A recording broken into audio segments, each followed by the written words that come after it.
இது ஒரு பிறப்பு கதையோடு ஆரம்பிக்கிறது. ஆனா இது ஒரு சாதாரண பிறப்பு இல்லை. பல தலைமுறைகளாக கடவுள் ஒரு திட்டத்தை வைத்திருந்தார். அபிரகாம் முதல் தாவீது வரை. இறுதியில் இயேசு பிறந்தார். மரியாளும் யோசேப்பும் திருமணம் நிச்சயிக்கப்பட்டிருந்தார்கள். ஆனால் மரியா பரிசுத்த ஆவியால் கர்ப்பமானாள். யோசேப்பு குழம்பினார். ஆனா தேவதூதர் சொன்னார், பயப்படாதே, இந்த குழந்தை கடவுளிடமிருந்து அவர் பெயர் இயேசு. அம்மக்களை பாவத்திலிருந்து இரட்சிப்பார். அவர் இன்னொரு பெயர் இம்மானுவேல், கடவுள் நம்முடன். அந்த காலத்தில் ரோம அரசர் ஒரு உத்தரவு கொடுத்தார். அதனால் யோசேப்பு பெத்லகேமுக்கு செல்ல வேண்டியது. மரியாளும் அவருடன் சென்றார். அவள் கர்ப்பமாக இருந்தாலும் இது சாதாரண பயணம் இல்லை, கடவுளின் திட்டமா. எல்லோரும் தங்கள் சொந்த ஊருக்கு சென்று பெயர் பதிவு செய்ய வேண்டும். ஜோசப் தாவீதின் வம்சத்தைச் சேர்ந்தவர். அதனால் அவர் செல்ல வேண்டிய ஊர் பெத்லகேம். நாம் விரைவில் ஓய்வு பெறுவோம். அவர்கள் பெத்லகேம் வந்தபோது எங்கும் இடமில்லை. இறுதியில் கிடைத்தது ஒரு மாட்டுத் தொழுகை. ஏனெனில் அந்த நகரம் நிறைந்திருந்தது. காரணம், எல்லோரும் வந்ததால் தங்க இடமில்லை. அவர்கள் கதவை தட்டினார்கள், ஆனா எங்கும் இடம் கிடைக்கவில்லை. இறுதியில் கிடைத்தது ஒரு மாட்டுத்தோடு. அங்கேயே இயேசு பிறந்தார். ஒரு கிரீடம் இல்லை, ஒரு அரண்மனை இல்லை, ஒரு எளிய இடம் மட்டும். முன்பே தீர்க்க தரிசனம் இருந்தது. இரட்சகர் பெத்லகேமில் பிறப்பார். ரோம அரசரின் உத்தரவு கூட கடவுளின் திட்டத்துக்காக. அந்த இரவு பெத்லகேம் வெளியே மேய்ப்பர்கள் தங்கள் ஆடுகளை காக்கிறார்கள். திடீரென்று இன்று உங்களுக்கு ஒரு இரட்சகர் பிறந்தார். அது மட்டுமில்லை, உயரத்தில் தேவனுக்கு மகிமை.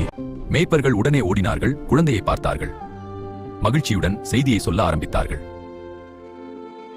தூரத்தில் கிழக்கிலிருந்து ஞானிகள் வானத்தை ஆராய்ந்தவர்கள். ஒரு நாள் ஒரு விசேஷ நட்சத்திரம் தோன்றியது.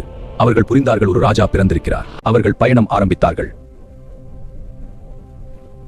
அவர்கள் ஜெருசலம் சென்றார்கள். யூதர்களின் ராஜா எங்கே? இது கேட்டு ஹெரோதே பயந்தான். ஒரு புதிய ராஜா. அவன் சொன்னான், குழந்தையை கண்டால் எனக்கும் சொல்லுங்கள். நட்சத்திரம் மீண்டும் வழிகாட்டியது. அவர்கள் பெத்லகேம் வந்தார்கள். அவர்கள் குழந்தையை பார்த்தார்கள், முழங்கால் போட்டு வணங்கினார்கள். கொடுத்தார்கள் தங்கம், குங்குமப்பூ, முர். கனவில் கடவுள் ஞானிகளிடம் எச்சரித்தார், ஹெரோதேவிடம் திரும்பாதீர்கள். அந்த எச்சரிக்கையை கேட்டு ஞானிகள் கீழ்ப்பட்டார்கள். அவர்கள் வேறு வழியாக திரும்பி சென்றார்கள். ஆனா ஆபத்து இன்னும் இருந்தது. ஞானிகள் திரும்பவில்லை. ஹெரோதே கோபமடைந்தான். அவன் புரிந்து கொண்டான், அவன் ஏமாற்றப்பட்டான். அவன் ஒரு கொடிய உத்தரவு கொடுத்தான், பெத்லகேமில் உள்ள சிறு குழந்தைகளை எல்லாம் கொல்லுங்கள். ஒரு ராஜாவின் பயம் பல உயிர்களை எடுத்தது. ஆனா கடவுள் மீண்டும் தலையிட்டார். உடனே எழுந்து குழந்தையையும் மரியாளையும் எடுத்துக்கொண்டு அவன் குழந்தையை கொல்ல முயற்சிக்கிறான். எகிப்துக்கு ஓடிவிடு. அந்த இரவே யோசேப்பு எழுந்தார், குடும்பத்தை எடுத்தார். அவர்கள் ஓடினார்கள். ஒரு தந்தை, ஒரு தாய், ஒரு குழந்தையை காப்பாற்றார். அவர்கள் எகிப்துக்கு சென்றார்கள். அங்கே தங்கினார்கள்.